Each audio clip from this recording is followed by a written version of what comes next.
Your Excellency, Bola Ahmed Tinubu, President of the Federal Republic of Nigeria and Chair of the ECOWAS Authority of Heads of State and Government, Your Excellencies, Heads of State and Government of ECOWAS, Honorable Ministers of ECOWAS, Your Excellency, Special Representative of the United Nations Secretary General for West Africa and the Sahel, Excellencies, the Vice President of ECOWAS Commission and heads of ECOWAS institutions, Honorable Commissioners of ECOWAS and the African Union, distinguished high-level visitors from our partner countries and institutions, Excellency, Chair of the ETLS Task Force, members of the ECOWAS Permanent Representatives Committee, ECOWAS resident representatives, Diplomatic Corps, staff of ECOWAS institutions, ladies and gentlemen. On behalf of the management and staff of ECOWAS institutions, I welcome you to the 64th Ordinary Session of the ECOWAS Authority of Heads of State and Government. I salute His Excellency Bola Ahmed Tinubu, President and Head of State of the Federal Republic of Nigeria, for his leadership and commitment. In the same vein, we remain appreciative to the government and the people of Nigeria for the legendary hospitality and generosity to ECOWAS and ECOWAS institutions. Excellencies, this is the fourth full summit you have had in a space of 6 months. If the frequency of the summits point to challenges in the region, it is also indicative of your resilience and commitment to rise up to those challenges as leaders who remain faithful to the service of our people. Excellencies, distinguished guests, in the last few days, the Mediation and Security Council and the Council of Ministers met to deliberate on several issues concerning the community. The reports of these sessions show the formidable nature of the challenges the region faces, but they also show hope. That hope is epitomized by sound socio-economic policies that you, our leaders, have put in place across the region, and the general commitment to democracy as well as to peace and security. The peaceful elections that ECOWAS has supported in Nigeria, Guinea-Bissau, Sierra Leone, and Liberia are to be situated in this context. These elections and those before it, these elections and those before them, have all shattered the narrative that political change in Africa is possible only through military coup. In this regard, Excellencies, allow me to reiterate our congratulations to the people and the government of Liberia for the peaceful conduct of the 2023 presidential and legislative elections. Indeed, ECOWAS congratulates Ambassador Joseph Boakai on his election as President of Liberia. But more specifically, ECOWAS salutes President George Weah for his statesmanship and leadership.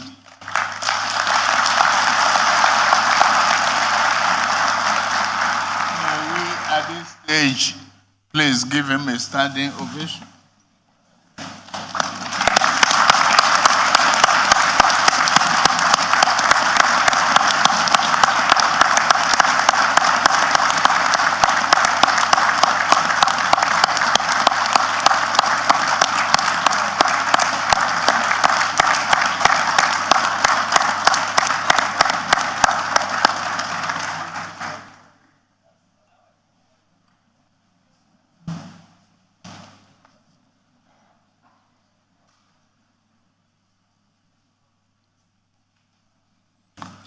In the same vein, I wish to take this opportunity to pay tribute to President Macky Sall of the Republic of Senegal, who has decided not to run for another term.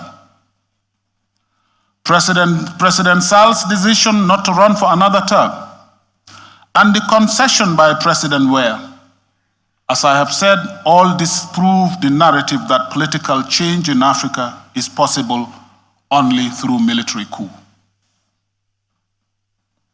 In Sierra Leone, we were reassured by the signature of the Agreement for National Unity between the government and the opposition All People's Congress, which ended the political stalemate in that country. Excellencies, these positive developments have been albeit overshadowed by undesirable disturbances in the region. Disturbances such as the attempted coup d'etat in Niger, in Sierra Leone, and the recent violence in Guinea-Bissau. We have maintained our firm stance on zero tolerance to unconstitutional change of government in our community. Despite pressures from different quarters, we have kept up with your decision on the Republic of Niger and engaged on the terms that you set out for us. The military authorities have unfortunately shown little remorse as they hold on to their untenable positions, holding not only President Bazoum, his family, and members of his government hostage, but also the people of Niger. We are aware of the dire humanitarian situation in Niger. And in line with the provisions of our community texts, we granted humanitarian access to medical and humanitarian goods for the sake of the people. But reports from humanitarian agencies show that the military authorities have been interfering with the flow, easy access of humanitarian support.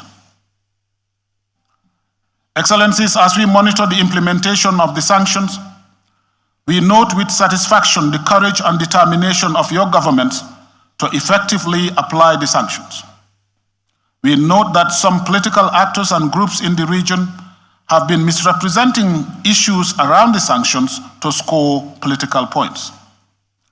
Your firm and unambiguous commitment to the principles and values of our community remain salutary. We are also grateful to our partners, the United Nations, the African Union, European Union, the United States, and many financial institutions and others for standing by your decisions on the sanctions and for their support. Despite the successful application of the sanctions, we observed with concern some breaches of the sanctions, including massive movement of physical cash by individuals across the borders. Excellencies, regarding the countries under transition, after a moment of progress such as the referendum on a new constitution in Mali, the inauguration of some consultative committees and organs, we have noticed a near pause in the implementation of the agreed transition timetable for some time now. Since the decision of the extraordinary session of the authority in Addis Ababa in February 2023, the transition authorities have united in their stance to cease any collaboration with ECOWAS on the implementation of the agreed timetable. Excellencies, during this session, you will receive full briefing on the political and security situation in the regions, as well as reports and briefings on the economic and monetary integration of our community. Let me acknowledge the continued support of our development partners, with whom in recent times we'd signed several financing agreements, including, for example, the 7 simplified financial agreements with the European Union, covering the areas of trade, migration, energy, and agriculture amounted to 212 million euros. Excellencies, political stability, peace, and security remain critical for our region. The flow of foreign capital and intra-regional trade and investment have been affected by the risk rating of our region. We are challenged to improve the business environment in our communities, to take advantage of the growing interest of investors in our community. We have made the development of regional infrastructure and business-friendly policies a cornerstone of our integration. It is in this context that on 17th November 2023, we commissioned the International Coordination Center of the West Africa Power Pool in Benin, in the Republic of Benin, which now enables trade in electricity across our region.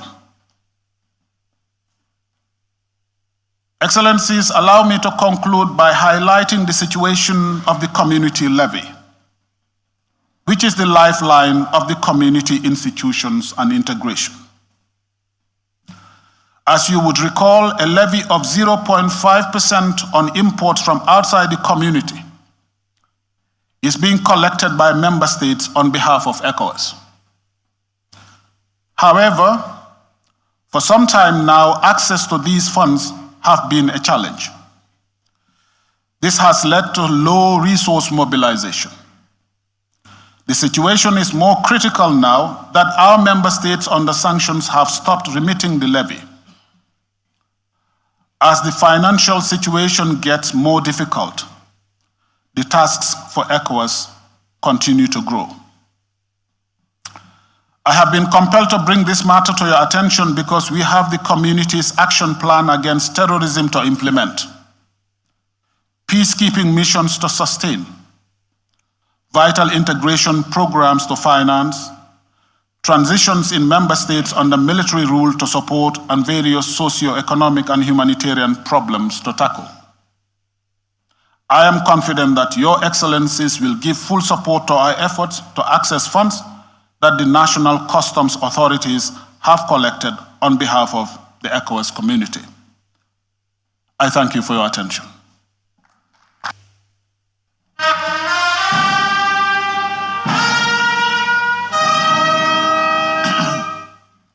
Your Excellencies and their colleagues, Head of State and Government of ECOWAS member states, the President of the African Union Commission as represented, the President of the ECOWAS Commission, the Special Representative of the United Nations General and Head of the United Nations Office for West Africa and the Sahel, honorable ministers and members of the ECOWAS Council of Ministers, members of diplomatic corps, esteemed head of ECOWAS institutions and commissioners, gentlemen of the press, distinguished ladies and gentlemen. It is another moment of joy for me to welcome you to Abuja on the occasion of the 64th ordinary session of the Authority of Head of State and Government of the Economic Community of West African States, the ECOWAS. This summit is taking place at a very significant moment in our sub-region, not just in our region alone, but globally. We are confronted with the challenge of democratic consolidation, economic difficulties, climate change crisis, and food insecurity, among others. Our gathering here today is therefore a clear demonstration of our resolute commitment to develop and promote effective integration of our sub-region. As a people, we aspire to create a borderless, peaceful, prosperous, and cohesive region, but on good governance and the rule of law. where people will have the opportunity to realize their full potential for sustainable development. Indeed, the collective commitment of our respective member states to ECOWAS objective has carved a niche for the organization. It has also earned ECOWAS international recognition for not only facilitating political stability, but also contributing significantly to peace and security in the region. Permit me to emphasize that security in the region is the focal point. And we must achieve this regardless of other commitments. This is why the region, as far back as 2001, recognized democracy as the only form of governance capable of fostering development, inclusiveness, and social well-being of our people. It was on this basis that the West African region became the first to take part in the continent to fully embrace democratization by establishing comprehensive framework with legal protocols that emphasize respect for democracy, good governance, human rights, and rule of law. Allow me to emphasize that to further strengthen our regional democratic achievements and uphold the rights of our people to elect the leaders of their choice, the region agreed upon specific measures to be taken against any member state opting for unconstitutional change of government. While the imposition of punitive sanctions may pose challenges, it is important to underscore that the struggle to protect the fundamental liberties of our community, citizens, must be upheld and respected. To this end, I would like to reiterate the imperative of the regions to continue to re-engage under the military rule and basis of realistic and short transition plan that can deliver democracy and good governance. No alternative.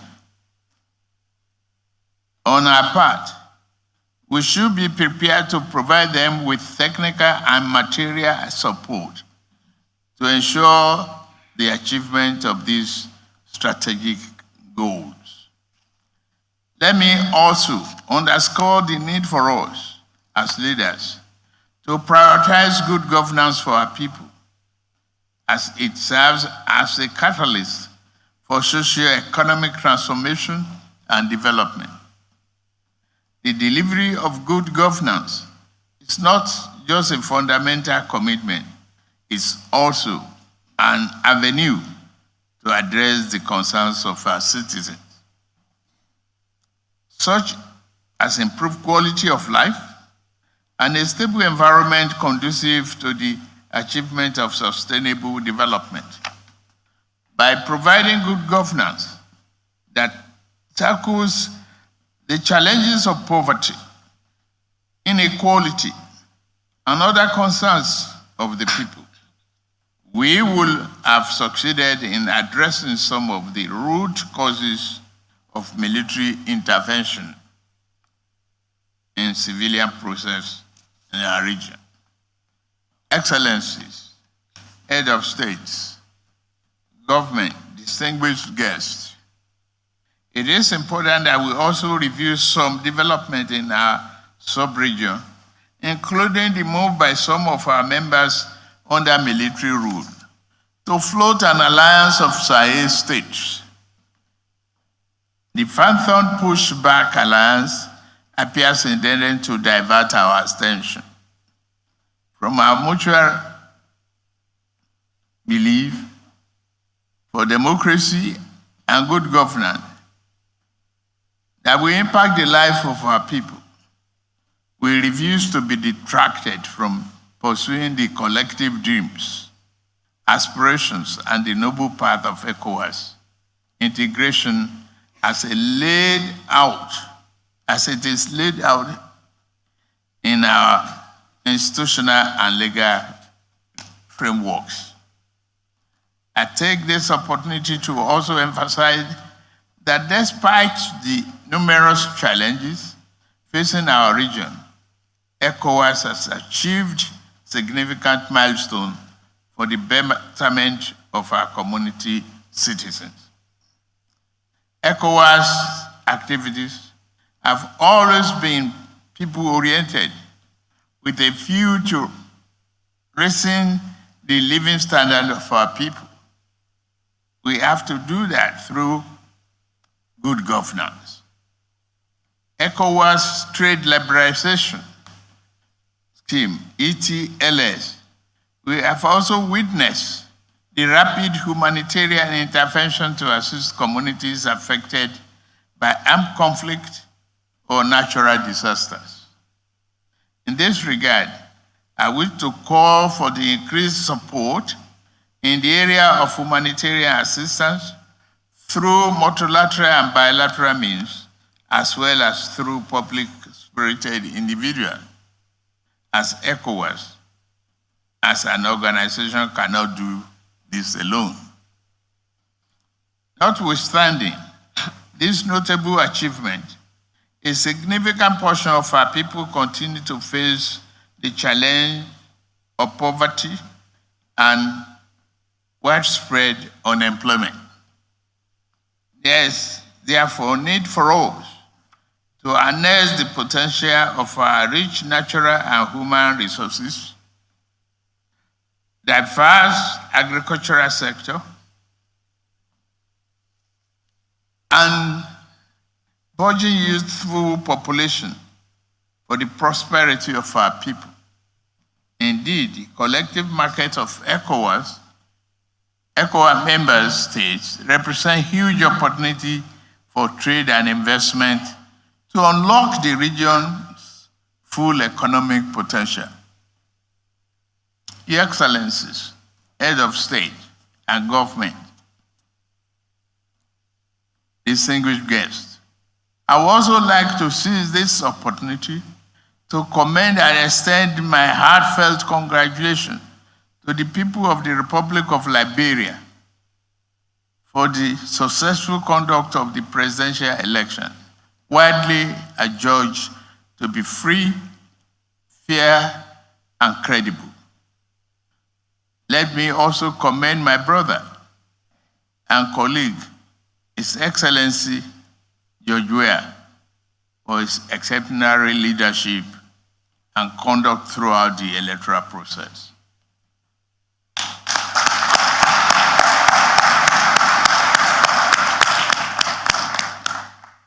By conceding defeat and congratulating his opponent, President Weah has left a legacy to be emulated by politicians in our region and beyond. I'm glad President Jonathan, former President Jonathan, is also present. I express gratitude for his significant contribution to the organization and wish him the very best in all future endeavors. On the recent disturbances in Syria alone and Guinea-Bissau, we must pay attention to protect the institution and protect democracy. I wish to underscore the fact that we stand against unconstitutional change of government in our sub-region, and we will continue to do so.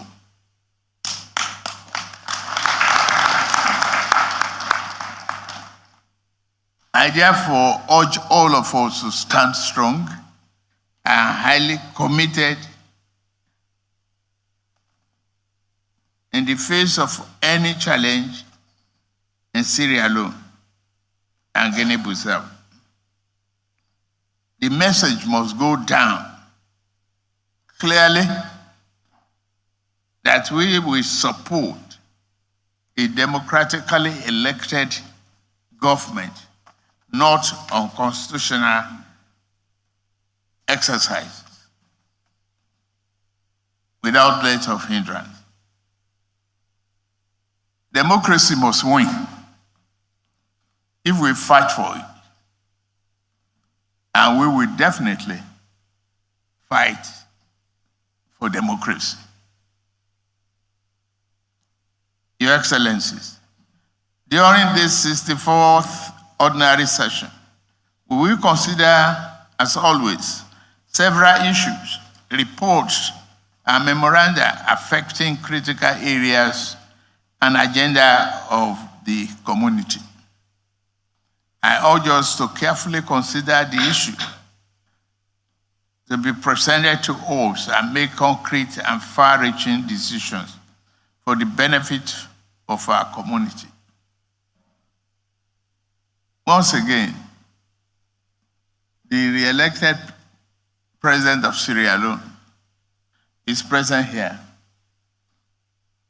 We are saying loud and clear that we are with you.